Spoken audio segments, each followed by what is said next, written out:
ಕೇಂದ್ರ ಸರ್ಕಾರದಿಂದ ಬಂದಿರುವ ಸುತ್ತೋಲೆಯಂತೆ ಈ ಬಾರಿ ಎಲ್ಲರೂ ಸ್ವಾತಂತ್ರ್ಯೋತ್ಸವದ 75ನೇ ವರ್ಷಾಚರಣೆ ಅಂಗವಾಗಿ ಆಜಾದಿ ಕಾ ಅಮೃತ್ ಮಹೋತ್ಸವ ಆಚರಣೆ ಮಾಡಬೇಕೆಂಬ ನಿಟ್ಟಿನಲ್ಲಿ ಪ್ರತಿಯೊಬ್ಬ ಭಾರತೀಯ ರಾಷ್ಟ್ರಗೀತೆ ಹಾಡಿ ಕೇಂದ್ರ ಸರ್ಕಾರ ಸೂಚಿಸಿರುವ ವೆಬ್ಸೈಟ್ಗೆ ಅಪ್ಲೋಡ್ ಮಾಡುವಂತೆ ಸಹಾಯಕ ಕಮಿಷನರ್ ಡಾ ಯತೀಶ್ ಉಳ್ಳಾಲ್ ಹೇಳಿದರು.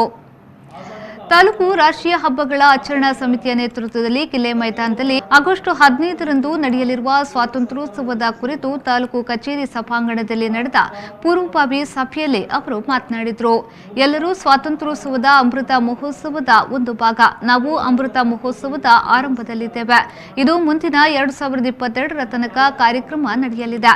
ಈ ನಿಟ್ಟಿನಲ್ಲಿ ಪ್ರತಿಯೊಬ್ಬ ಭಾರತೀಯ ರಾಷ್ಟ್ರಗೀತೆಯನ್ನ ಹಾಡಿ ಅದನ್ನು ರೆಕಾರ್ಡ್ ಮಾಡಿ ಕೇಂದ್ರ ಸರ್ಕಾರ ಸೂಚಿಸಿದ ವೆಬ್ಸೈಟ್ಗೆ ಅಪ್ಲೋಡ್ ಮಾಡಿದ ಪ್ರತಿಯೊಬ್ಬರಿಗೂ ಕೇಂದ್ರ ಸರ್ಕಾರದಿಂದ ಪ್ರಮಾಣ ಪತ್ರವನ್ನ ನೀಡಲಾಗುತ್ತದೆ.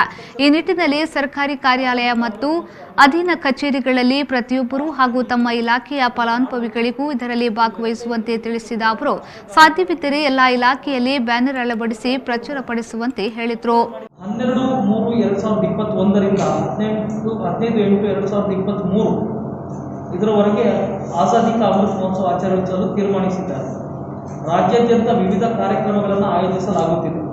75ನೇ ಸ್ವಾತಂತ್ರ್ಯೋತ್ಸವದ ಆಜಾದಿ ಕಾ ಅಮೃತ ಮಹೋತ್ಸವ ಆಚರಣೆಗಾಗಿ ಪ್ರತಿಯೊಬ್ಬ ಭಾರತೀಯರು ನಮ್ಮ ರಾಷ್ಟ್ರಗೀತೆಯನ್ನು ಹಾಡಿ ಕೇಂದ್ರ ಸರ್ಕಾರವು ಸೂಚಿಸಿರುವ http://rashtragan.in/record ಮೂಲಕ ತಮ್ಮ ಹಾಡನ್ನು ಅಪ್ಲೋಡ್ ಮಾಡಲು ಅವಕಾಶ ನೀಡಿದ್ದು, ಅಪ್ಲೋಡ್ ಮಾಡಿದ ಪ್ರತಿಯೊಬ್ಬರಿಗೂ ಕೇಂದ್ರ ಸರ್ಕಾರದಿಂದ ಪ್ರಮಾಣ ಪತ್ರ ನೀಡಲಾಗುತ್ತಿದೆ. ತಮ್ಮ ಕಾರ್ಯಾಲಯ ಹಾಗೂ ಅಧೀನ ಕಚೇರಿಗಳಲ್ಲಿ ಪ್ರತಿಯೊಬ್ಬರಿಗೂ ಹಾಗೂ ತಮ್ಮ ಇಲಾಖೆಯ ಫಲಾನುಭವಿಗಳಿಗೂ ಭಾಗವಹಿಸುವಂತೆ ಹೆಚ್ಚು ಪ್ರಚಾರ ನೀಡಬೇಕೆಂದು ಕೋರಿದೆ. So state government has given ನಮಗೆ ಒಂದು ಇನ್ಸ್ಟ್ರಕ್ಷನ್ಸ್ ಕೊಟ್ಟಿದ್ದಾರೆ. ಆಜಾದಿ ಕಾ ಅಮೃತ್ ಮಹೋತ್ಸವ ಅಂಗವಾಗಿ ರಾಷ್ಟ್ರಗೀತೆ ಅದನ್ನು ಹಾಡಿಬಿಟ್ಟು ಒಂದು ವೆಬ್ಸೈಟ್ ಲಿಂಕ್ ಕೊಟ್ಟಿದ್ದಾರೆ, rashtragan.in/record ಅಂತ. ಅದರಲ್ಲಿ ಅಪ್ಲೋಡ್ ಮಾಡಬೇಕು. ಅಪ್ಲೋಡ್ ಮಾಡಿದ ಮೇಲೆ ಒಂದು ಸರ್ಟಿಫಿಕೇಟ್ ಕೂಡ ಬರುತ್ತೆ, ಯಾರು ಅಪ್ಲೋಡ್ ಮಾಡಿದ್ದಾರೆ.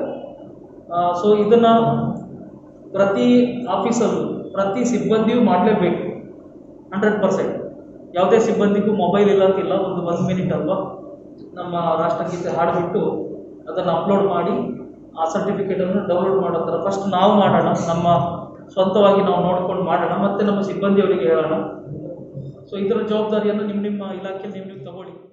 ವೇದಿಕೆಯಲ್ಲಿ ತಹಶೀಲ್ದಾರ್ ಗ್ರೇಡ್ 2 ಲೋಕೇಶ್, ತಾಲೂಕು ಆರೋಗ್ಯಾಧಿಕಾರಿ ಡಾ ದೀಪಕ್ ರೈ, ತಾಲೂಕು ಪಂಚಾಯತ್ನ ಕಾರ್ಯನಿರ್ವಹಣಾಧಿಕಾರಿ ನವೀನ್ ಭಂಡಾರಿ, ಕ್ಷೇತ್ರ ಶಿಕ್ಷಣಾಧಿಕಾರಿ ಲೋಕೇಶ್ ಸಿ ಮೊದಲಾದವರು ಈ ಸಂದರ್ಭದಲ್ಲಿ ಉಪಸ್ಥಿತರಿದ್ದರು.